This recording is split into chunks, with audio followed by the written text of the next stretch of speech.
Welcome, friends, it's the Movie Film Podcast. The Movie Film Podcast, enjoy the show. Zaki and Ryan are talking about movies. Movie Film Podcast on the radio. Welcome to Movie Film. This is episode 88, brought to you by Mr. Boy Productions. My name is Zaki Hassan, and once again joining me is my good friend Brian Hall. What is going on, Zaki? Brian, normally when I talk to you, I'm like, man, it's been a while. But it actually hasn't been a while. Why is that? What do you mean? I saw you 48 hours ago. That's right. We actually hung out in person, which it's been at least over a year. I think it has. It's been a while. It's been a while. It's funny. Because I was just with you at your house, you did that same joke, that it's been a while joke, and your 9-year-old son said, "I knew you were going to do that." Yeah, it's pretty sad. Like, he knows all my like, he knows me too well. It's kind of it cracked me up. It doesn't work on him, you know. But yeah, no, it was great. It was President's Day weekend, and got to hang out with you and former co-host Sean Coyle, and just went up to Big Sur, hung out in the woods, did some hiking, some catching up. It's a good weekend. Well, attempted to do some hiking. I'm as those of you who are listening, I attempted to hike. No. Brian is a very generous sort, but no. I think I collapsed part way to a waterfall. They loaded me into a flatbed. You woke up at a waterfall, like, we made it. Yeah, exactly. But it was a lot of fun. It was we went camping the way I like to go camping, and by that I mean we had a heated, air conditioned hotel room that we stayed in. Yeah, that's my idea of camping. So I was very grateful to do that. It was a Mr. Boy weekend. Yeah, super fun. A lot of fun. So, but and I mean, of course, as soon as we were on the road, I was like, oh, I should have brought my mic so that we could record something, and we didn't do that. But that's okay, because here we are, and we've got lots to talk about. For starters, I started watching 11/22/63, the new Hulu, I don't know what you call it, miniseries event. I think they're calling it an event, and which is interesting because this is based on a Stephen King book. And so it has an ending, right? Like, this isn't necessarily poised to be, for seasons, like season 1, 2, 3 of this, even though I've read that the filmmakers have said that that's a possibility, if it's a big success or whatnot. But this is a big step for Hulu, trying to catch up with Netflix and, all this, what would you call it? Out of the box television content sort of thing. And I read the book about 2 years ago, and I think I've talked about it on the show, what a big fan I was of this book. So I was a little nervous going into it because it's a fantastic book. I actually listened to the audiobook, and it was 30 plus hours. and the whole premise is this teacher has a friend who's an old man who's dying, who owns a diner, and there is a portal to the year 1958 in the closet of this diner. So the old man asks this younger man if he will go back and stop JFK from being assassinated, because he thinks, due to the butterfly effect, it will, prevent Vietnam and all sorts of other things. And he just wants to see if it's possible. So anyway, wonderful book. There's a ton of other side stories, as you can imagine, in a 30-hour story that go on. But I was a little nervous because James Franco is someone who he stars in this, and he's someone that I like, but he's one of those people that I don't think disappears into a character. He's always James Franco-ing, you know what I mean? And I have to say, I kind of felt the same way watching this. You're just, I think by the end of it, the first episode is about 90 minutes. And by the end of it, I was starting to watch him dissolve and just become whatever he's going to become for the show. But as he's doing his thing, as he grimaces, as he acts serious, like, I don't know. How do you feel about that? I just felt like, oh man, I wish James Franco wasn't so distracting to me for this, especially for a story that I was looking so forward to. So, I mean, is it just kind of his Francoisms, or is it just that is it just, I mean, James Franco is such a well-known personality. Yeah, I mean, he's I mean, would that be a problem with any quote unquote star in that role? I don't think that would always be the case with everybody. Like but if it was Tom Cruise, wouldn't you be like, oh, it's Tom Cruise? Yes. However, that is a good point. But, and to that point, Tom Cruise typically plays people where it's okay for him to be Tom Cruise. Gotcha. Right. And this isn't a huge complaint. This is just sort of the first thing off the bat that I kind of noticed. I was a little nervous going into it with, because I just was ready to like adore this show. But the thing is also is this is produced by JJ Abrams, which I found really interesting. But anyway, all that stuff aside, I really enjoyed it. By the end of the 90 minutes, I was totally hooked. I was really disappointed that this wasn't something I could binge watch because Hulu is only releasing them 1 week at a time, like a regular why is that TV show. By the way, if I had to guess, and even though Netflix is the same way, it might have something to do with the subscription, because if you could binge it in 2 days, why would you go with Hulu for more than a month? Whereas they're planning 8 episodes, and that's a guaranteed 2 months out of you. Sense. And by 2 months, you might forget to cancel. I actually had that thought yesterday as my guess. But anyway, all the hangups and whatnot I'm talking about, I actually really enjoyed it. I think for people who have Hulu and are looking for something kind of cool, I mean, it does feel sort of JJ Abrams-y in that it's a grounded show and the characters are all grounded, but there's like a cool, unique sci-fi element to it. It felt a little TV-ish, like we talk about on here. It actually has commercial breaks. Well, I guess, and what I mean by that, it didn't actually play commercials, but it has like the moments where it's like, "Well, we're not getting out of here anytime soon." And it goes to black. It goes to black, and then it like comes back, which I thought was kind of weird. But yeah, all the things, the TV-ishness, the James Franco, the whatever, like it all kind of went away because it's just such a fascinating story. And they've done a little reworking of the book. It's a little bit out of order from what I read, but I can totally see why they did it and how they're going to figure out how to hook you 8 times to keep coming back. So I don't know if you give it a watch, I'd love to hear what you have to say about it. Are you glad it's a miniseries as opposed to a movie? Yes, it's too big. It's too big for a movie. And I wouldn't want to see it stretched out to a 22 episode series because that would feel disingenuous too. Like I think it's perfect. Like just see it told exactly the way it, in exactly the length it should be. So. Well, there we go. I've got it in my Hulu queue, but I haven't had a chance to check it out yet. So hopefully, I was planning to watch it tonight, and then I realized that I have to record this show with you. Right. So, well, did you catch anything else? I did. I saw Zoolander 2.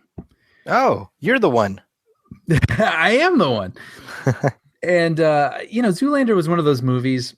Ben Stiller playing the ditzy male model with Owen Wilson, and back when that came out in 2001, my friends and I went and saw this movie, and I thought, man, this movie is so stupid. I hate this movie. And I walked out of that movie like feeling like I had actually wasted my money. And then over the next week, my friends and I just kept saying lines from the movie.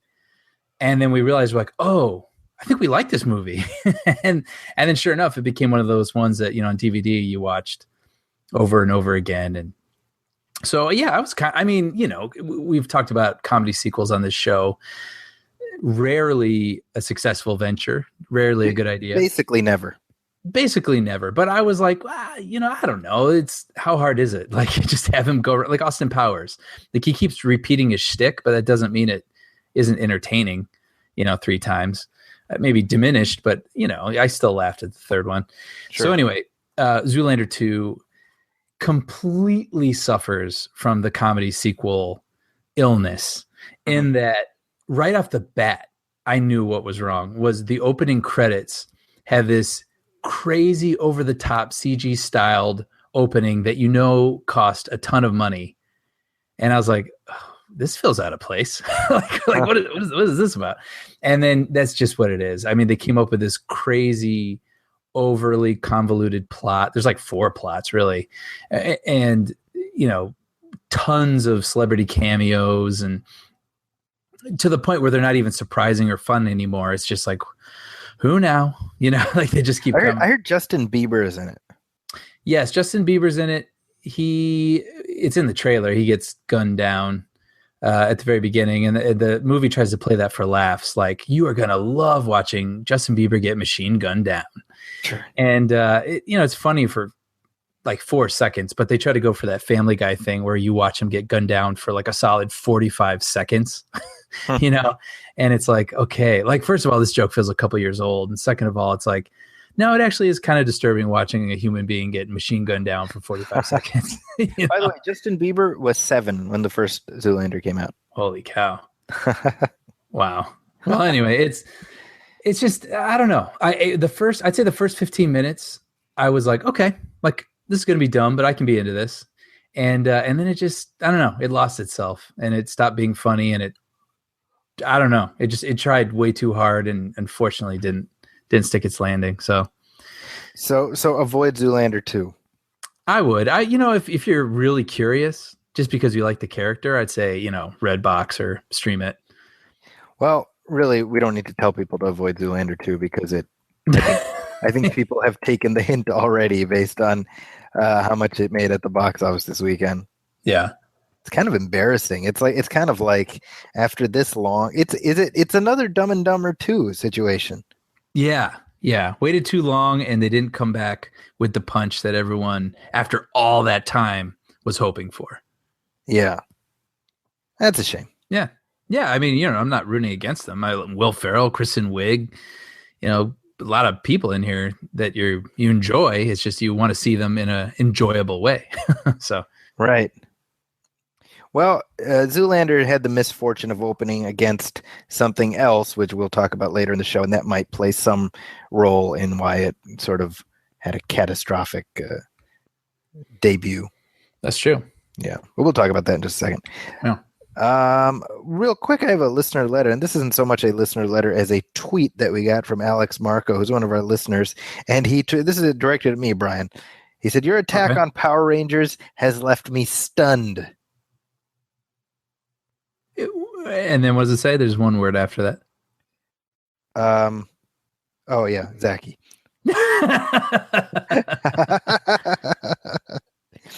So for those of you who may have caught our last episode, I spent a little bit of time making a point of commenting on how the Power Rangers are terrible. Now, part of my, I got to be a truth teller. I have to tell it like it is. Okay. And that's my job on this show. So I knew I would ruffle some feathers. Yeah, so did I. When I dropped, which is why you slowly backed away. You were like Egon in the Ghostbusters when they're about to, cut the power to the, in the fire station. Yeah. Sorry, I've been awake a long time. Now, Alex is a longtime listener of the show, so that's why I want to make sure I address this. I wasn't attacking Power Rangers per se.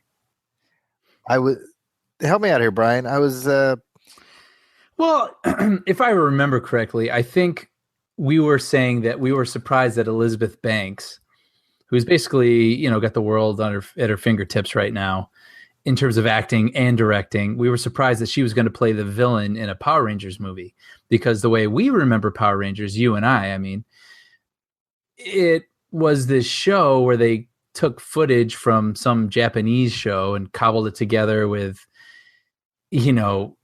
awkwardly inserted American actors, when the Power Rangers were out of costume. And it just felt like this kind of cheap, kitschy thing.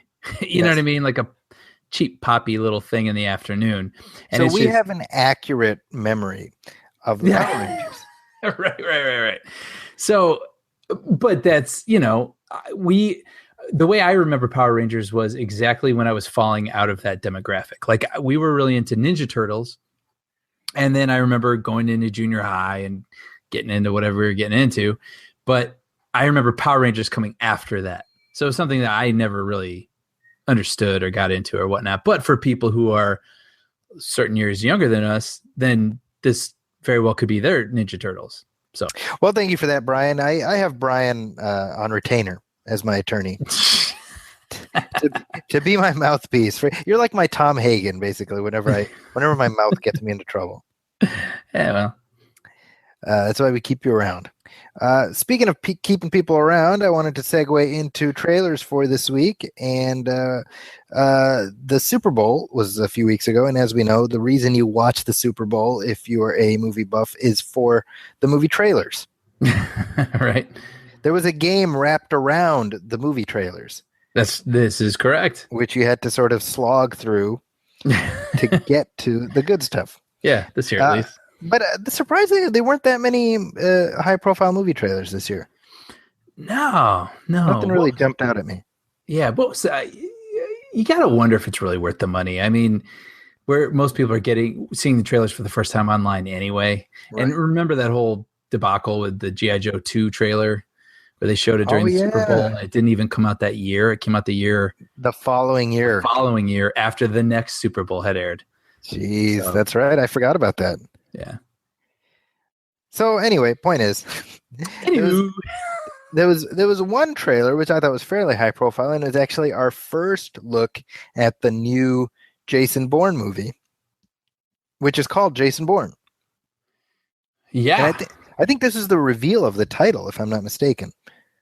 Oh, I hadn't noticed, but sure. I think we were expecting it would be like the Born Again, or right. Born is Back Baby or something like that. The Bourne Indemnity. Is that what is based on the book? I just thought, why not? Mix things up a little bit. It sounded believable to me, apparently. Sounds like a very Ludlum-esque title, right? Yeah. But it's kind of interesting. They're calling it Jason Bourne. And I feel like part of the reason for this is to make absolutely 100% clear that this is a Jason Bourne movie that actually features Jason Bourne. Right. Personally, I think the smart play would have been to actually make the Bourne Legacy sequel starring Jeremy Renner, but call it Jason Bourne. Just to mess with people. Oh, I thought you were serious for a second. No. I was like, could you elaborate? Just to mess with people, you get him in it. They're like, are you sure he's in this one? It's like, look, it's called Jason Bourne. And then the whole movie, he's not in that one either. But this doesn't look that bad. Here, let's play some of the audio and we can talk about it. My God, that's Jason Bourne. Why would he come back now? I know who I am. I remember everything. Remembering everything doesn't mean you know everything. The world is at war. We need the perfect weapon. Okay, so Paul Greengrass is back. Matt Damon is back, of course. My theory on this is that Matt Damon We Bought a Zoo. And suddenly reality kicked in that, you know what, I'd better get a franchise pick under my belt. Because, he had no reason to think that The Martian would do well. Right. So, or at least as well as it did. It's right, as well as it did. So doing Jason Bourne, in my opinion, he's like, we were waiting for the right idea to hit us. Right. I don't know. Call me a cynic, Brian. No. You're not a cynic. But it looks pretty good. No, yeah, I thought so. I've always enjoyed the Bourne movies. I've never been like as crazy about them as everyone else. They all kind of feel sort of the same to me.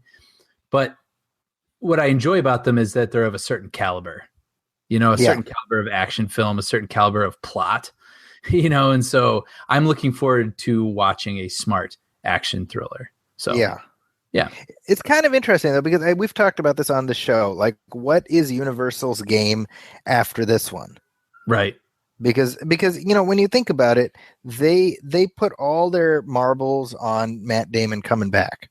Right. And what they've done is linked the character with the actor even more, to the point that, like, it's going to be very difficult if they want to keep the franchise going, because it seems like the audience has had its say with the Aaron Cross character in the Bourne Legacy, which is they love Jeremy Renner when he's playing Hawkeye.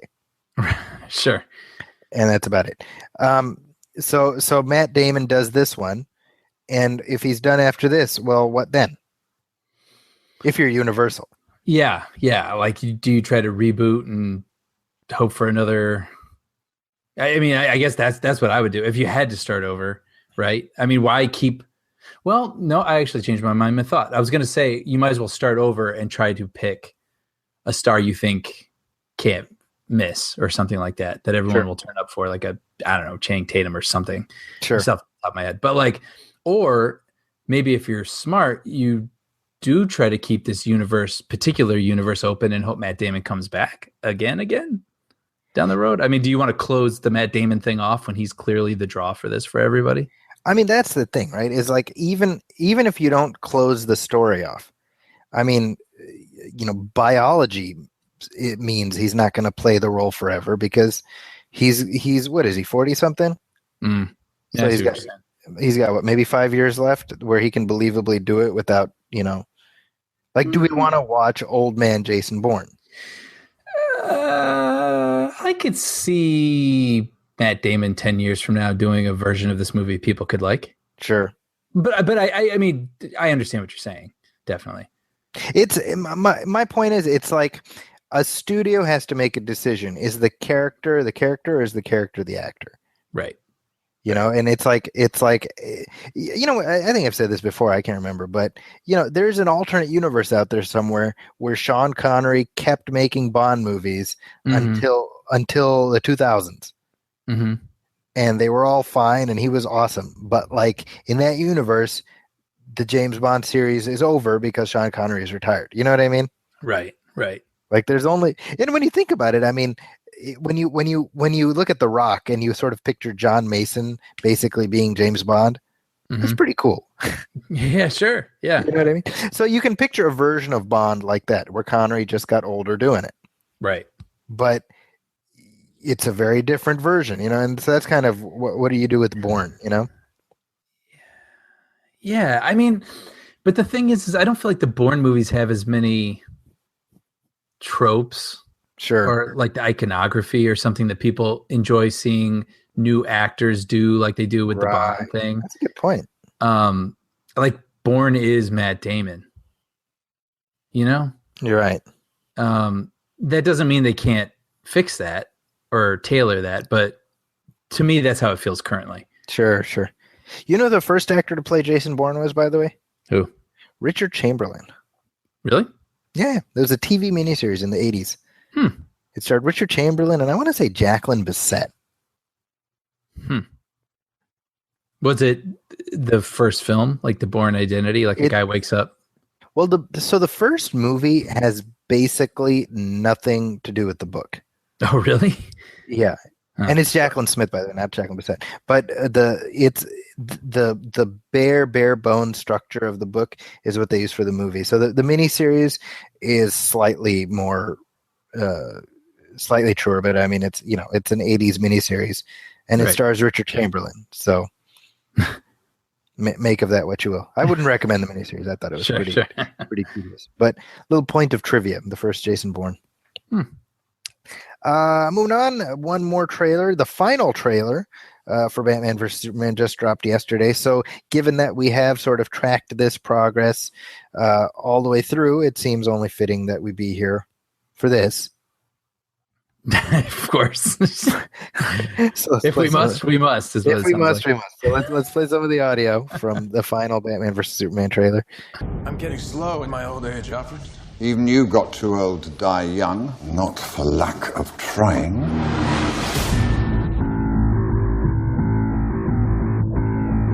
He has the power to wipe out the entire human race. If we believe there's even a 1% chance that he is our enemy, we have to take it as an absolute certainty. The greatest gladiator match in the history of the world. God versus man. Day versus night. So, cool thing about this trailer, for the first 35 seconds, we see Batman in action the way we have literally never seen Batman in action in live action. No, it looks like the Batman from the Arkham video games. Like, just it looks exactly like the Batman from the Arkham video game. Yeah, just like picking them up and throwing their necks onto the ground. Yeah. Yeah, it looks it's kind of interesting how this movie started out as Man of Steel 2.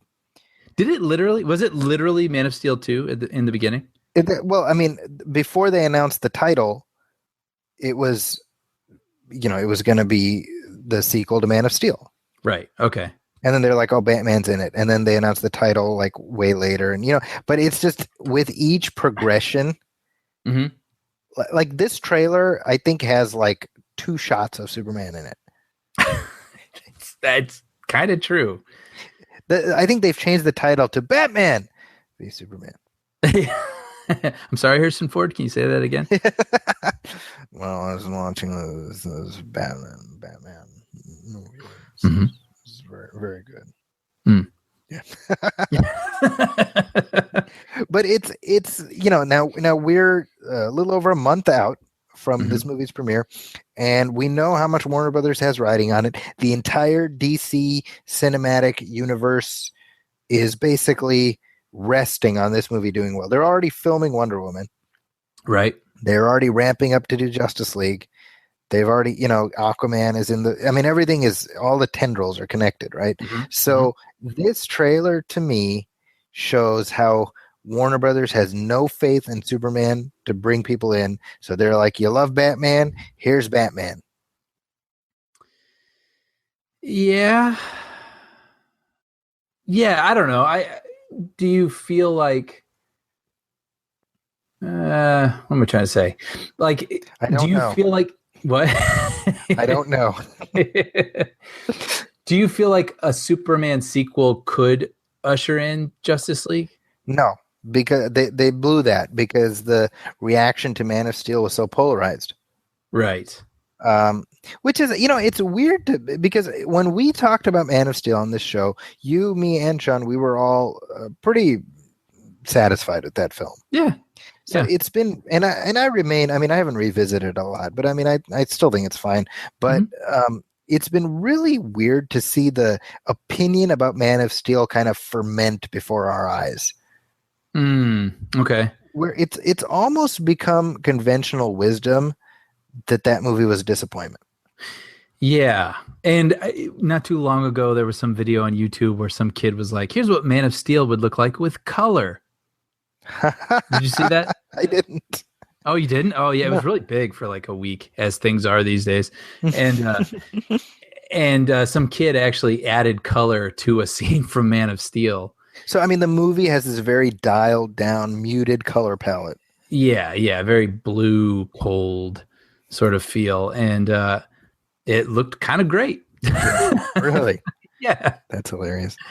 Yeah. So, I don't know. I felt sort of similar. I wish it had been a little more colorful and whatnot, but I didn't think it was a terrible movie by any stretch. Yeah. It wasn't something that I want to revisit over and over again. Which I kind of agree with you on. I haven't felt the need to rewatch it the whole way through.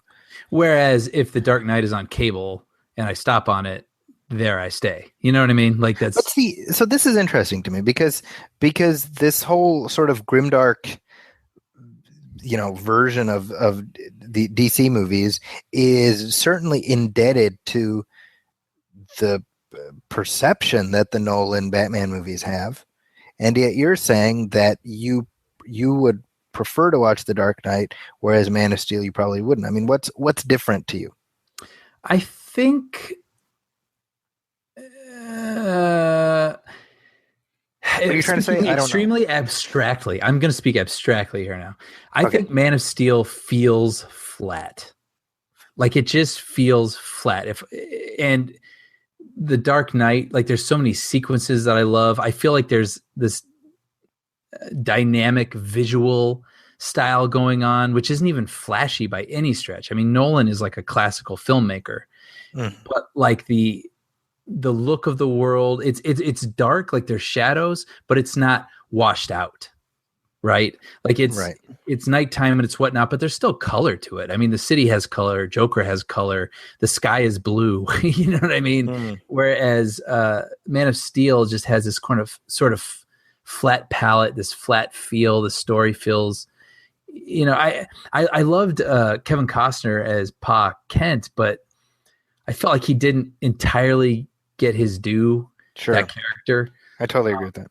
And Whereas in The Dark Knight, I mean, just every scene is like a classic scene I want to see again. You know what I mean? Like the knives in Lint, and then the Joker's clapping when Gordon gets his promotion, and the robbery at the beginning, and the Joker takes over Wayne's party. I mean, every single scene like just pops. And I feel like nothing really popped in Man of Steel. It just, as a whole, feels like an entertaining 2 hours. But I can't think of more than maybe one or two scenes that I remember. Right. Huh. No, that actually makes sense. The decision to have a muted color palette is kind of a perplexing one to me because, Singer did the same thing kind of with Superman Returns, where not literally because the colors were very bright, but Superman's costume. Right. It's funny because I was be like, I don't remember it that way, but yeah. He dulled down the shorts, or what do you want to call them? They were a little more maroon instead of it was maroon, exactly. And it's weird because I'm kind of like that unconsciously creates this impression that like you're embarrassed of Superman. Well, which is interesting because that movie, and I know a lot of people don't like that movie, and I don't hate that movie. I remember watching it for the first time and being like, all right. Like, we're talking about Superman Returns. Superman Returns. Sorry. Yeah. It is what it is. I don't like how it ends and whatnot, but I did very much like the visual style of that movie. I thought he was going for something a little more classic. And not that it has to be classic. I don't want that to be what it sounds like, the takeaway from what I'm saying, but like, I don't know. It had pop to it. Sure. In spite of the costume, but yeah, I mean, well, I think between Man of Steel and Superman Returns, we can put them together and get one pretty darn good Superman movie based on the pieces that work, right? Well, I'm just curious because what I'm afraid of with Batman v Superman is I'm getting that same sort of flat feeling from it, where everything looks like the second trailer. Yeah. Just everything looked like a visual effect. And I know that's like an old grandpa thing to say now and whatnot. I don't want to sound like that. Like, I get it. That's what movies have to do. That's where we're at. I totally get it. But at the same time, nothing was rising to the top for me in anything that I saw in that trailer. But what I'll say about this third trailer is I was drawn into Batman fighting those guys. I was drawn into Alfred obviously taking point on one of Batman's missions. And tell me that Jeremy Irons as Alfred isn't exactly what you expected. Jeremy Irons was going to play Alfred. Oh, totally. Right. Yeah. In the best way. Yeah, right. Exactly. I totally thought it worked. I totally thought it was cool. Every time I've seen it, and I really do enjoy this, is when Batman is driving the Batmobile towards Superman and crashes into him. And, Superman is unmoved and then the Batmobile crashes. Right. Into something beside them. That has always done it for me. I'm hoping the movie is fun like that, but we'll see soon enough. I will say this, just from the footage we've seen, I'm 100% sold on Ben Affleck as Bruce Wayne and Batman. Yeah. It's exactly what I expected. Yeah. But I think it looks cool. Yeah. And there we go. I mean, honestly, it's funny because I think you and I are both of a similar mind when it comes to this movie, where it's like, I don't think either of us is going in looking to hate it. No. I mean, I want to believe. I want to come away from this film feeling satisfied. Totally. And I feel like the key to doing that is revising expectations to just be like, you know what? I don't even want to be surprised necessarily. Just entertain me. Yeah, and I know this is going to sound super obnoxious, but like, you know what I want out of a movie like this in particular? Not every movie has to be like this, but out of like a Batman movie or a Star Wars movie or something, Indiana Jones movie, I just want it to be when it's on television and I flip the channel to it, I can't turn it off. There we go. I want there to be the scene. It's like, oh, I can't turn it. It's this scene. Just give us that, Zack Snyder. I just hope because, when you just have like weird power generators, like we always say, shooting beams into the sky and things are flying around and colliding. And it's just like, okay, like, am I watching Transformers? Am I watching Man of Steel? Am I watching Fantastic Four? Am I watching, like, I don't know. Like, make it something that I can't turn the channel on. That's all I'm asking for. There we go. Is that too much to ask? Yeah, come on. I don't think so. Moving on, we do have a little bit of Star Wars news, Brian. Say what? We do. Well, what's today's date? February 16th. And I believe it was yesterday, right? Episode 8. Yes. Commenced principal photography. So Ryan Johnson at the helm, directing episode 8. They released some footage from the first day of shooting, which showed them back on that, what would you call it, an island, I guess? That big rock at the end of episode 7, where Rey is handing the lightsaber over to old Jedi Luke. And it looks like they're picking up where they left off. So, well, now this is kind of interesting because, by implication, we're picking up where episode 7 ended. And this, if that's the case, that would be a major break in Star Wars tradition. This is true. And I kind of studied the footage a little bit, if you will, because I thought, well, maybe if they actually are releasing this on the first day of principal photography, how could they show us any actual footage from the movie? Because they just shot it. Sure. So I thought, well, maybe they're reusing footage from the first film. But then they showed them rapping and Ryan Johnson saying, hey, here we are, day 1. Exactly. And it was at that location. So yeah. So meaning we're picking up, if you watch the footage, right where episode 7 left off. Yeah. Now, normally Star Wars movies jump ahead by several years between movies. Right. So and they take place within a short period of time. Yeah. So my theory is actually this is 3 years later. She's just been standing there the whole time holding the lightsaber.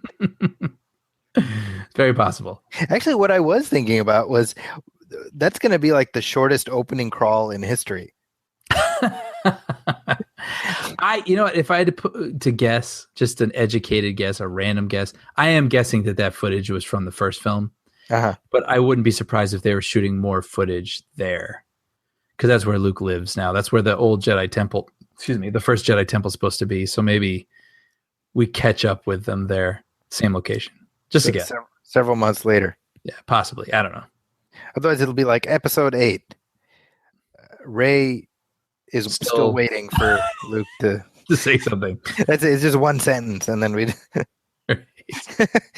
they'll speed up the Star Wars theme too, right. And then like in Spaceballs when they played in Fast Forward. Yeah, exactly. So episode 7 is on its way in 2 years. 2 years. Less than 2 years. It's true. Crazy. That's nuts. My gosh. But we do have a major spoiler episode. Say what? Now Deadpool opened this past week. And I was actually going back and I was trying to remember what we said about Deadpool in the lead up to this movie coming out. And I think both of us were kind of coming from the place of like neither of us had like a lot invested in it. No. So we weren't like, I can't wait, nor were we like, this is going to suck. Yeah. No, I remember thinking this could be fun. I just hope they don't lean too heavily on the like, dick humor. Meaning sometimes when people are allowed an R rating, then they just like go to town and they make like Hot Tub Time Machine 2, and it's just not fun. Did you ever see that, by the way? I saw little chunks of it. Was it awful? Yeah, just kind of personally, I wasn't crazy about the first one, to be honest. I know you were not crazy about it, but I know you enjoyed it. I enjoyed it. It was fine. I don't know why. I kind of remember I was in a bad mood at that time. Oh, okay. The first one. But I'm sorry. The second one, it just feels like they're like, just how many times can we curse? Like, just let these dudes say whatever they want. It's brilliant. Like blah, blah, blah, blah, blah. And it's like that inherently is not necessarily funny just because you're saying things that are outrageous. Like they have to actually be funny. And I was a little worried that Deadpool was going to try to be that. So those were my only reservations before it came out. Well, so it came out this past weekend, and I saw it the week before. I actually saw it in San Francisco. I got to watch it with our friend Paul Shirey. Yeah, Joe Blow. Joe Blow, editor-in-chief, who flew into town for the press day. So I got to see Paul for the first time in person in something like 14 years, believe it or not. I think last time I saw Paul was actually opening night for her Star Wars Episode 2. Wow. believe it or not. Holy cow! So like, all right, whatever.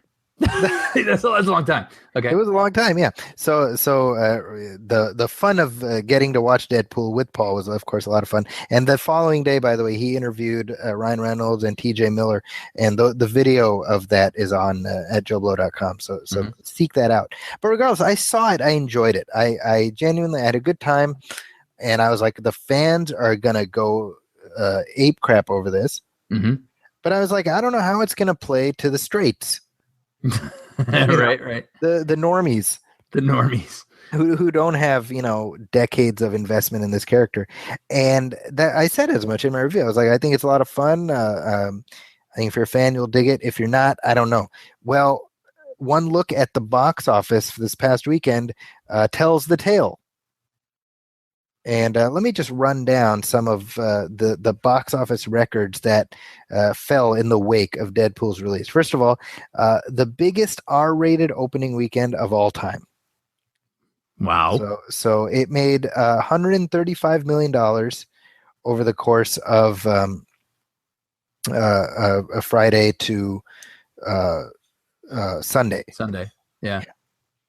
And then an additional 15 million on Monday. So in other words, 4-day weekend, $150 million. Right. So actually 152 million. So for the 4-day weekend. So biggest R-rated opening weekend ever of all time.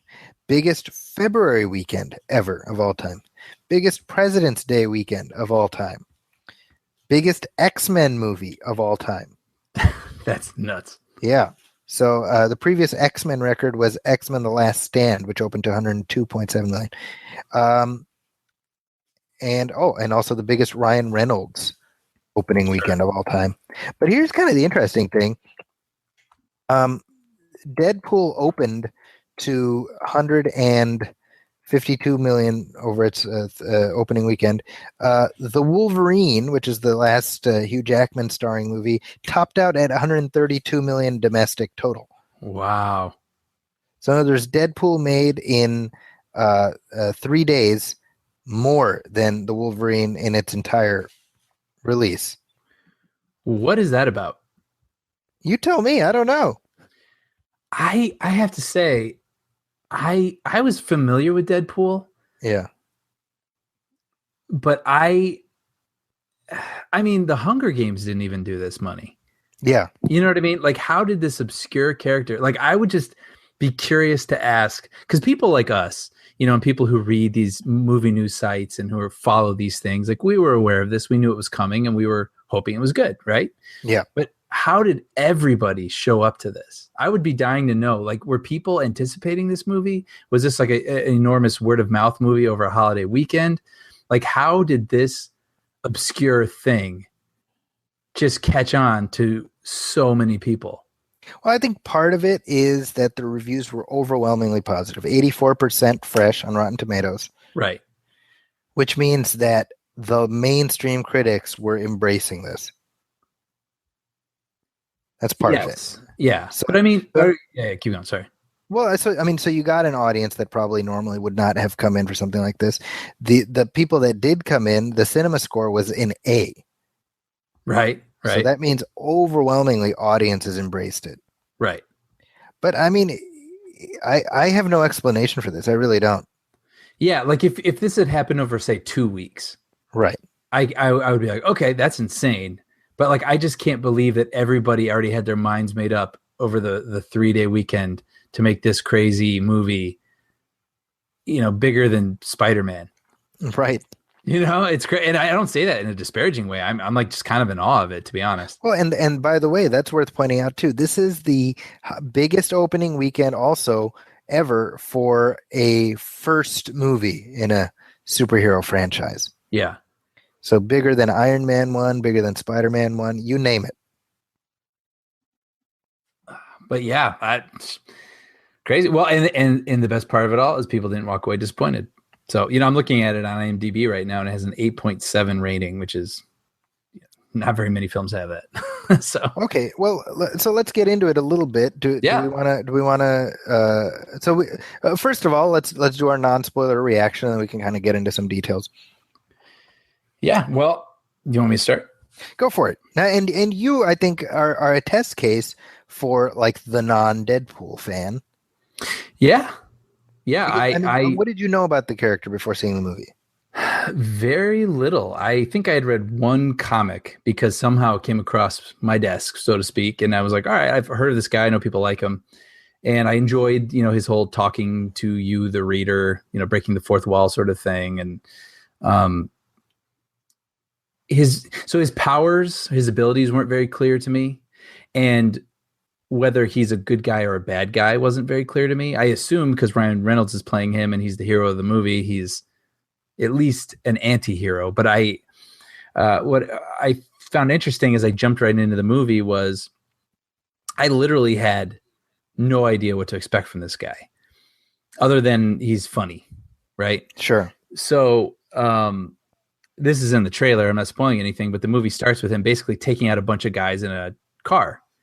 Right. In a very violent fashion. And it's funny because he looks right into the camera at one point and he goes like, oh, make no mistake, this is murder.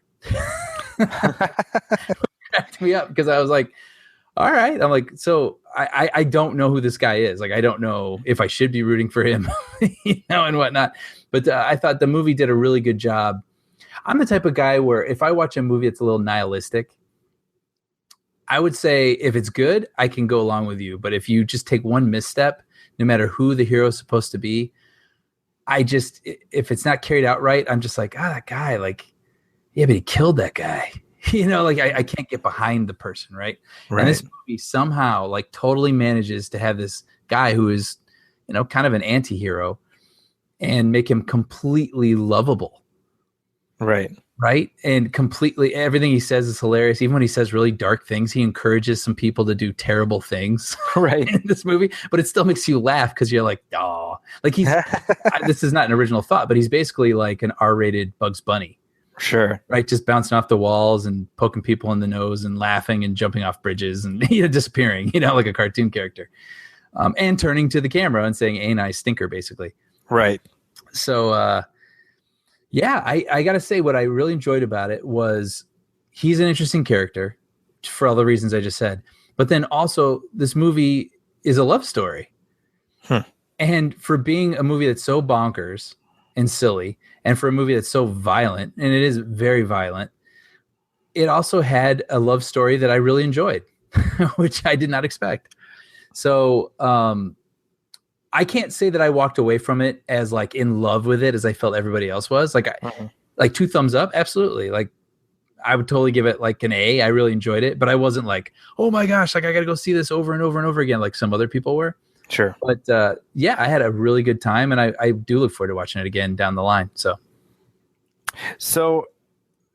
Okay. So, let me give my reaction in general. I mean, I'm a little more familiar with Deadpool than you, only to the extent that I was actually reading comics at the time he was introduced. And one of my great regrets that I carry with me to this day is that I actually owned a copy of New Mutants 98, which is his first appearance from 1990, I think 90. And I sold that along with just a crap ton of other comics, including, I'm pretty sure, the first appearance of Gambit, which is also worth quite a bit. And I sold the whole shebang for something like $20. Wow. And that's a cross that I will bear for the rest of my life. Yeah. I can't believe I did that. But, Deadpool became this phenomenon as a character after I stopped reading comics. So I was aware of his existence, but his sort of eruption into being, a player happened, I wasn't aware of it until it had already happened. And so, it wasn't surprising to me that they were making it into a movie based on the comic book fandom, but it was surprising because this isn't the kind of movie you expect 20th Century Fox to make. No. And, I was reading up a little bit and I found out that basically they had been sitting on it for 5 years, the script. Right. Because the head of the studio at the time was Tom Rothman, basically made it clear that they would never, ever make this movie. Right. And the reason I think partially for that is because, Deadpool was first introduced on screen in the X-Men Origins movie in 2009. although he was played by Ryan Reynolds, he looked nothing like the character as he exists in this movie. Right. And I like that this movie, by the way, in a very sideways way, acknowledges that film. Yes. Yeah, that's what this movie does, is it breaks the fourth wall a lot. It brings up the Green Lantern. Right. Which is fun. So I mean, essentially this sidesteps that whole thing. And you got to give it up to Ryan Reynolds, man, because he never stopped trying to get this movie made. Right. And obviously that passion paid off, but I think partly he realized that this role was for him what Iron Man was for Robert Downey. Sure. And if it is. it absolutely is, and if you remember, Robert Downey pursued the Iron Man role in the exact same way. This really is like a perfect marriage between actor and character. Yeah. I don't know if I don't know if Ryan Reynolds is a star. I do know that he is Deadpool. Right. So I enjoyed it quite a bit. I've really, more than anything, I've enjoyed hearing people who are suddenly Deadpool experts. Right. That's been pretty amusing to me. But so definitely thumbs up for both of us. Do we want to kind of get into some more spoilers? Yeah, I was going to bring up something I didn't think was much of a spoiler. One more thing. Yeah. What did you think of the inclusion of the two X-Men characters, Colossus and Teenage Warhead? Well, I didn't mind it. One thing I wrote in my review is I was like Deadpool is sort of like the Ant-Man of the X-Men movies. Right. And what I mean by that is not obviously the rampant murder and profanity. Right. Just to be clear. But I mean, Ant-Man kind of plays in the corners of the Avengers universe in the same way Deadpool plays in the corners of the X-Men universe. Right. So playing that metaphor out, Colossus in this is like Falcon in Ant-Man. Right. It's funny because, I mean, this version of Colossus looks and acts nothing like the version of Colossus that we've seen in previous X-Men movies. Mm-hmm. And I don't know if that's a good thing or a bad thing, but I mean, obviously the movie doesn't particularly care about continuity per se. Right. And it even calls attention to continuity in the X-Men universe. Right, exactly. Which I thought was a clever way of dealing with it. So I have two thoughts of it. It's fun to see Colossus as a character because I like him. There is that one thought though that like they risk denigrating the whole X-Men enterprise by virtue of Deadpool's point of view, which is very broadly dismissive of the. Right. You know what I mean? Does that make sense? No, absolutely. And I was thinking about that. I was like, do they want to put that into the ether that the X-Men are lame? Yeah. Well, and I thought, how could you ever put him in an X-Men movie? Mm-hmm. Because he's so self-conscious and self-referential and meta and whatnot. Like it would disrupt whatever mojo those movies have going, right? Right. But I don't know. I mean, not like he needs to, frankly. I don't really care if he pairs up with the X-Men.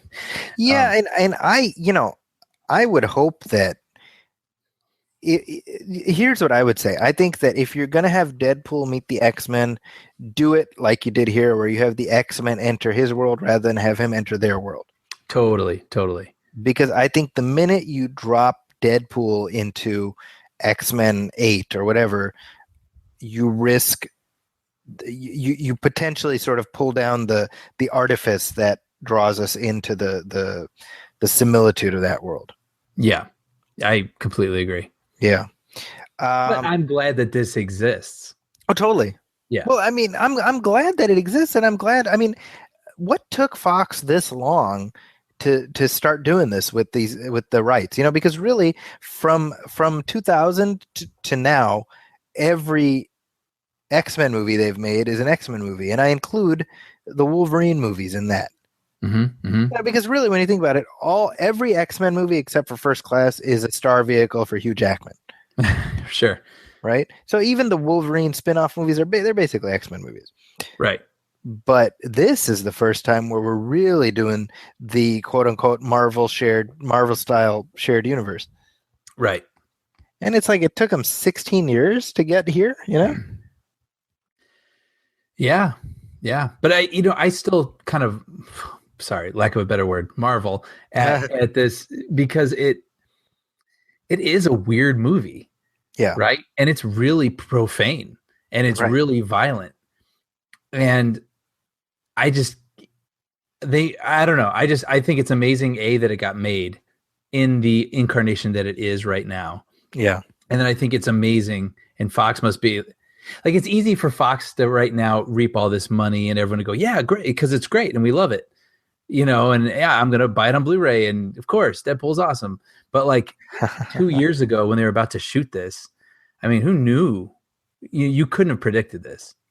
Well, and I mean, it's obviously a gamble. It was a big gamble, a huge gamble, but it's just an interesting gamble for such a big studio, I think. See, but I would disagree about it being a huge gamble, because the truth is that the amount of money they spent on it is exactly the amount of money they should have spent on it.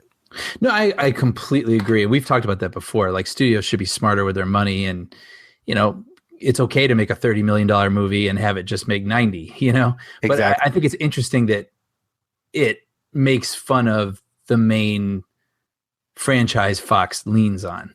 Right. You know what I mean? And just like you said, like it's like a crazy Bugs Bunny, like taking the thing that Fox owns that is one of their biggest money makers and being like, isn't that dumb? And like, ooh, ooh, ooh, and then bouncing off screen, kind of a thing. Like, what a weird thing. I just think it's amazing that a major studio, especially a studio like Fox, which seems to be sort of self-serious, right, in some ways, like, it just seems like a weird product from them, but it worked. It paid off. And well, and okay, so let's get into it a little bit. And I don't want to risk spoiling it without telling people that we're gonna.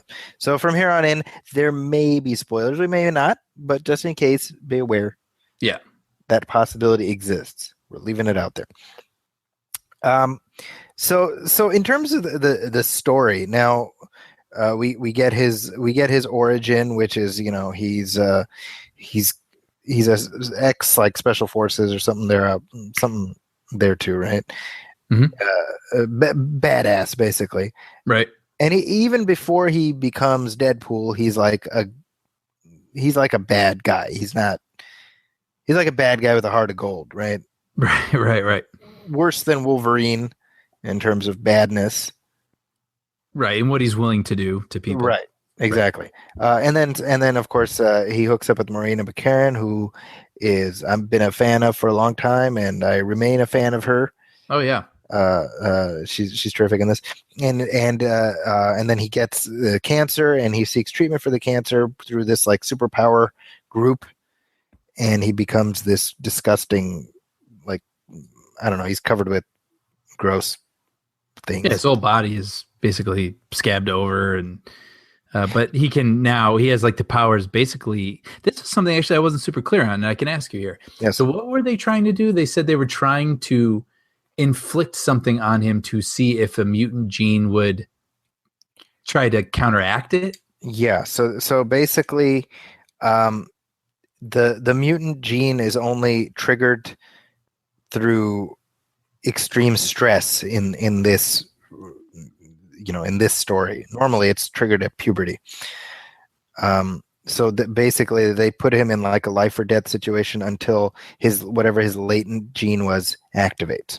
So they're saying they knew he had a mutant gene? That's my understanding. Yeah. Okay. So, because it's not like you could do that to just anybody.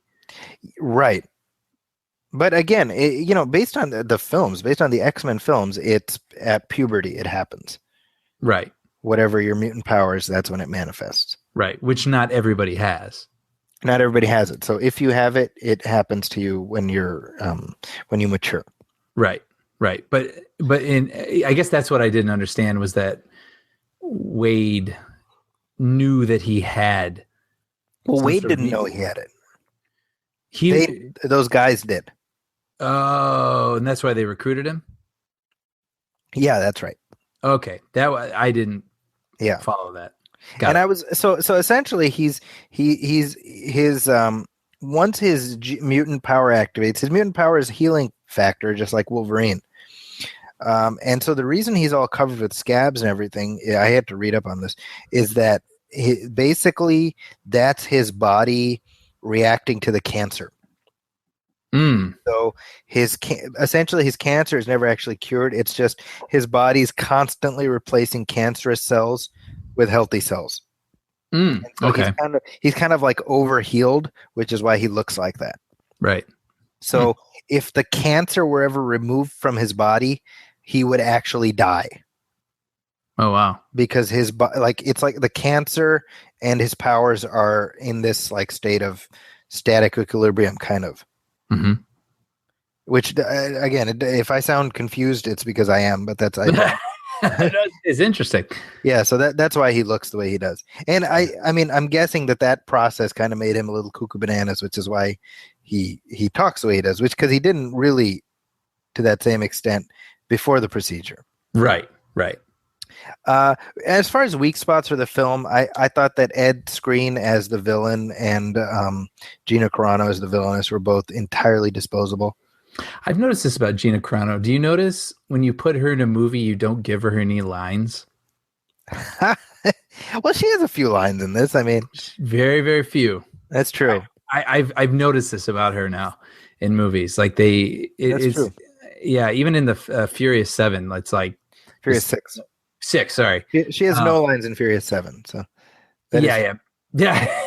In Furious 6, I think The Rock's like, "You ready?" She's like,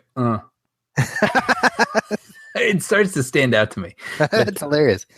Yeah, she's got a great look. She was dubbed in Haywire, right? Oh, really? Yeah, interesting. Yeah, I think she was. Yeah. Well, anyway, I mean, she's got the presence, right? Like, I mean, she's got the physical ability to kick ass and whatnot. So I don't know. It might be worth it. Just get like an acting coach. I'm not saying this is a bad thing. I mean, I'm being serious. Like, yeah, she's got a good look. Like if they can refine her a little bit. Well, and Ed Skrein, I was like, this guy looks really familiar, and he actually was in the reboot of The Transporter that they put out a couple months ago. Oh, you saw that? I did not see it, but I mean from the trailers. Okay. Nobody saw it, Brian. Come on. Right? But I mean the guy is just like kind of a blank slate, and part of me is like, why would you think he's an adequate replacement for Jason Statham? You know what I mean? Right. And I don't mean to pick on him. Like that's not what but I mean, he's very nondescript. You know what I mean? Right. And so I think we've talked before about the problems that Marvel movies have with villains. I think the X-Men movies have a bigger problem because really they have one great villain, and that's Magneto. Yeah. So this guy didn't really stand a chance. So that was my disappointment. Was I thought the bad guys were just kind of whatever. Yeah, I agree with that. And I thought the two X-Men characters, Teenage Warhead and Colossus, I just felt like they were fine. Yeah. But I don't feel like they added anything. I agree with that. I felt like any time Deadpool spent with them was just sort of like keeping me from enjoying hanging out with Deadpool. Sure. A little bit. And it seemed like their only purpose really was like to come get him and like recruit him. And he had no interest in it. And then all of a sudden they were just kind of fighting his battle with him at the end. And the girl, I didn't understand the girl. Like she, Well, okay. Let me. I think there's a couple things. I think that the purpose of the X-Men characters and concept in this film was for us to draw a clear distinction between them and Deadpool.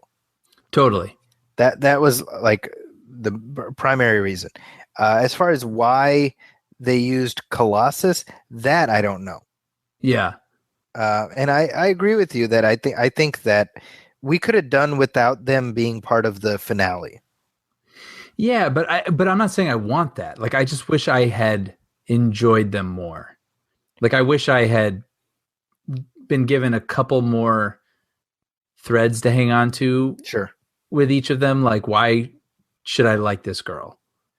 You know, she was just kind of there and sullen, and Deadpool just made fun of her for it. And which was funny. Yeah, no, that I liked. Oh, please finish texting. Go ahead. You know.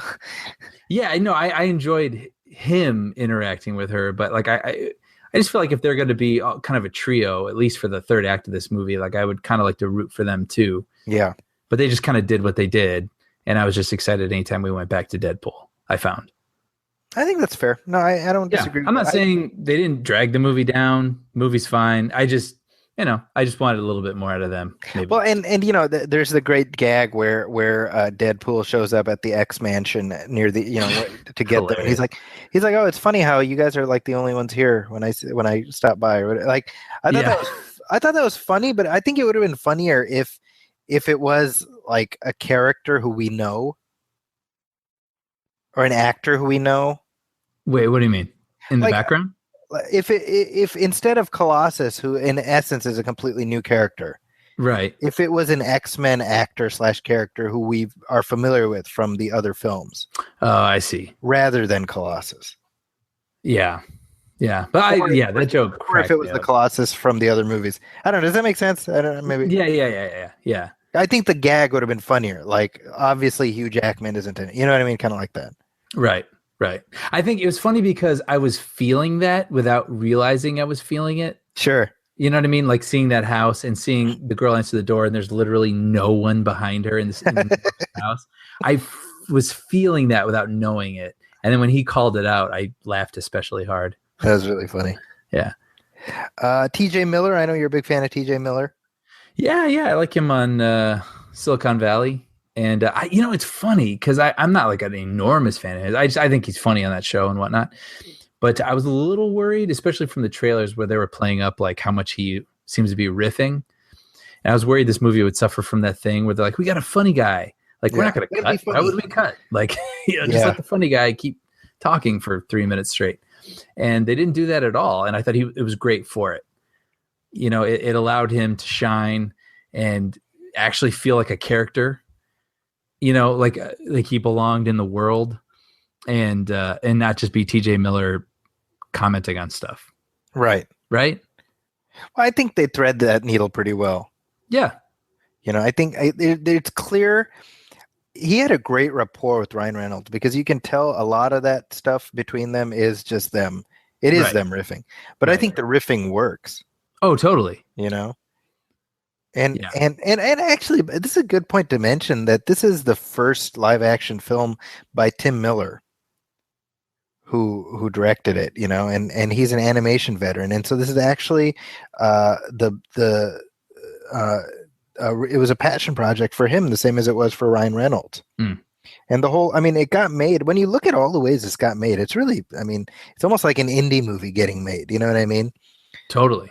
Because there was a CGI test footage thing that they did a couple of years ago, which they accidentally / deliberately leaked. Right. And that's what got the ball rolling. And the fact that it got made, starring the guy who got the ball rolling on it, directed by the guy who got the ball rolling on it, and it turned out well. This is really, it is kind of like a little Cinderella story. Absolutely. It makes me think about how like Disney dropped $250 million on like John Carter. Right. And probably the same amount on the Lone Ranger. And it's like, no, you do it this way. Right. You spend a little bit, you invest it with passion, and the passion is what people are going to respond to. Right. Yeah.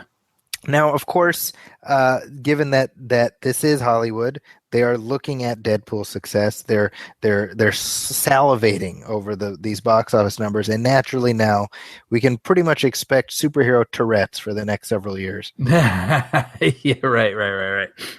Now the next Wolverine movie, they're already saying it's going to be rated R.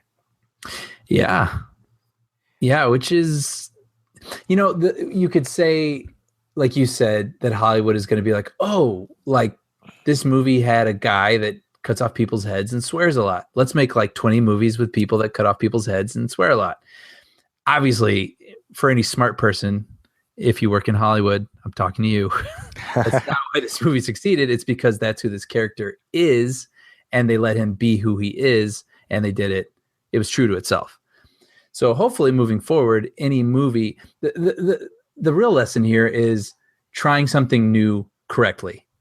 Right. That's what I think the lesson is from this. So if you're going to make another movie and you've got this crazy idea, but you're, like you said, there's passion behind it and you think you've got the right way to do it. And it's like, you're really responding to it. You love it. You're pretty sure everyone else will love it.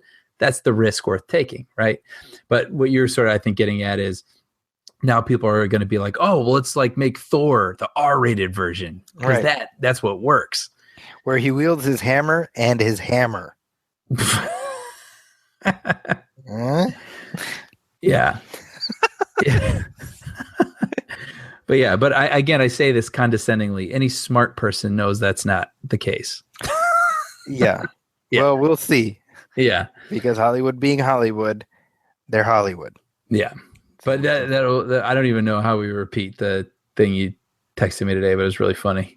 Yeah, I don't think we can. But I don't think we should hold out hope for the NC-17 rated Spider-Man movie. Right. Nor should we want that, by the way. I think that's the key thing, is that it has to fit the character and the situation. So even like a Wolverine R-rated movie, I'm personally a little on the fence about it, but I can see the rationale for it. I'm on the fence only because everything that's come before it hasn't been like that. Exactly. So it almost feels like being gleeful. Yeah. About like, whatever. But like, I don't know. I mean, but if it feels right for the film, then hey. Right. Whatever. I mean, to be fair, the plan to make the Wolverine R-rated predates Deadpool even coming out. This is true. I mean, I still would have had the same feeling though. I think it feels weird to like set a precedent and then just sort of jump onto something else. But again, that character. I mean, those movies always, or at least the last one, Wolverine. Oh my gosh, felt rated R anyway. So yeah, as did aspects of Days of Future Past. Yeah. So I don't know. As long as movies are true to themselves. Yeah, and not trying to aim for some sort of weird, like target. Yeah. Now, separate from R ratings, does this make you more intrigued by other X-Men shared universe stuff? Like, obviously, we've talked about the Gambit movie, which is now going to be directed by Doug Liman. I mean, are you more like, well, they pulled this one off, maybe they'll pull that one off too? Not necessarily. Uh-huh. I don't have any interest in Gambit, but if I see a good trailer, sure. If it looks like they put together a good film, that's what I'm interested in. Right. I don't really know a lot about them. So like, I don't trust any X-Men character movie that they make right now just because of this one. Sure. That makes sense. I'm looking forward to Deadpool 2. Sure. Which is absolutely 100% coming. Yeah. So just count on that. Yeah. Which is great at the end credits where Deadpool in character talks about the sequel that they're going to make next. Now, okay. So the screening that I went to did not have that end credit sequence. Right. Yeah. Wow. So up to that moment, huh? Yeah. So we got this. The end credit sequence we have is at the very, very end. Deadpool is like, "What are you still doing here? Leave." Yeah. To the audience. You saw that. I did see that. That's all we had too, except for then he starts talking about how they're going to put Cable in the next movie. So that part was not in what we saw. Oh, okay. So they had the Ferris Bueller thing, but the Cable thing was added. Yeah. So I have no idea what he says about Cable. Oh, okay. That's funny. Yeah. He comes out and he goes, "Oh, you'll appreciate this." And I know listener Michael Olson will appreciate this in a moment. But he says, he goes, "Oh, and just so you know, we're making a sequel and Cable's going to be in it." He goes, "Now it's early." And he's saying this as Deadpool to the screen. And he's like, "It's early. We don't know who we're going to cast yet. But, we were thinking," and he lists, I can't remember, 2 actors. And he goes, or I don't know, Keira Knightley. She's got range. Oh, I'm Keira Knightley. I'm playing Cable. I am. Crikey. Yeah. And then actually I saw on Reddit today, I think people are already making images of Keira Knightley as Cable. Dude, it's got to be Stephen Lang. Who else? Stephen Lang would be a great choice. That's true. I saw that he's campaigning for that on Twitter. And I think, hey, it worked for Ryan Reynolds. Yeah, for sure. Cable, I love Cable. I've been a fan of Cable since basically because he was introduced like just before Deadpool. Okay. So and he's like big guns and like metal arm and like all these pouches, and he's like a 90s superhero stereotype. Mm. And he was introduced at like pretty much the exact moment to appeal to me. But I've always had a soft spot for the character, so the idea that they're going to bring him into the movies, that's like super cool to me. Yeah. Yeah. Well, it's just cool knowing that it is definitely happening. Yeah, it's absolutely happening, and it will probably be budgeted at 3 times what this one was. Yeah, totally. And who knows? It could be even bigger. Yeah. Right? Although, honestly, I hope it isn't.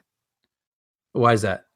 In terms of scale, not audience. I meant audience, because I mean, if this one was the surprise. Oh, the audience will absolutely be bigger, yeah. Yeah, and even more people are going to show up excited for the next one, so. But in terms of scale, I hope they keep it as contained as this one. Yeah. Oh, okay. Yeah. But that's pretty much it for this conversation, right? I mean, do you have anything else to add about Deadpool? No, I thought it was a lot of fun. Don't take the kids. Do not, folks. Do not take your children. Yeah. If your kids are under, let's say 13, do not take them to this.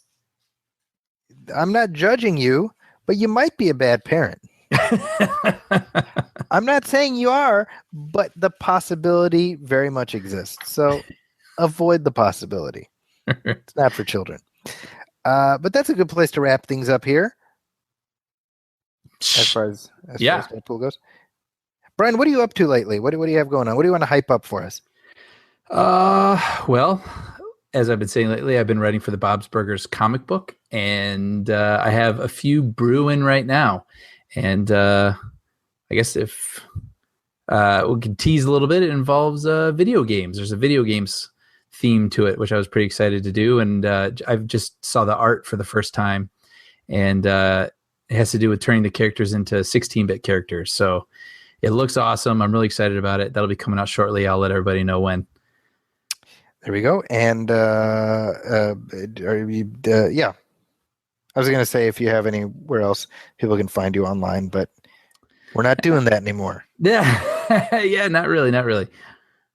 As far as me, you can find me at zakiscorner.com. That's ZAKIS Corner, and also at the Huffington Post, where my movie reviews go up regularly, as does this show. Also want to point out that the latest episode of the Nostalgia Theater podcast features my interview with David Morrell, who is the author who created Rambo, the character of Rambo. We had a fantastic conversation over the course of an hour and a half. We talked about the origins of the novel First Blood, his thoughts on the various sequels, his thoughts on the cartoon show, the Rambo cartoon show, and of course his thoughts on the series being over now. So that's the Nostalgia Theater show. So please, if you subscribe to this show, I do think you'll dig that show. So go to iTunes and subscribe to that. I literally just finished listening to that right before recording this, and I totally dug it. Oh, hey, awesome. That's great. Super, super interesting conversation. He's a really interesting guy. He's really well-spoken, and I thought he had a really fun perspective on it all. So, yeah, he seems to be just enjoys the fact that this character became as ubiquitous as he did. Yeah, and he'll even be like, yeah, Rambo 3 wasn't good, but it's fun. You know what I mean? for how much they've totally like run his character into the ground and removed it from what he conceived. He just had such a great attitude about it. I'm sure it helps that he's still getting royalty checks up to this day. Yeah. I'm sure that makes it go down a little easier, right? Absolutely. But yeah, it's a good listen. I definitely recommend it. That was, when I started doing the Nostalgia Theater show, one of my goals was I want to talk to David Morrell. Wow. About Rambo. So it was just the fact that it happened and it fell into place very quickly. Is that, I get to sort of scratch that off my list. So that was a big thrill for me. That's awesome. Yeah, and so do check that out, and a new episode of that will be dropping next week, so you can check that out too. I'm on Twitter also at Zaki's Corner, and we are on Facebook, facebook.com/moviefilmpodcast. Of course, as I tell you every week, hit up iTunes, hit up Stitcher Radio, TuneIn Radio as well. Leave us a review, leave us a star rating. Let us know how we're doing. You can also email us at moviefilmpodcast@gmail.com. I think that covers it, Brian. What do you think? Yeah, I think so. So for our next episode, we will have more to talk about. We also have a special commentary track coming up in the next couple weeks, which I won't spoil yet, but I think you guys will enjoy it. And with that, let's wrap up this episode of the show. This was episode 88. Episode 89 is coming. And my gosh, we'll be at 100 before we know it. Yeah. It's crazy. Crazy. Thanks for listening. We will catch you next time. Welcome, friends, it's the Movie Film Podcast. Podcast, enjoy the show. Zaki and Brian are talking about movies. Movie Film Podcast on the radio.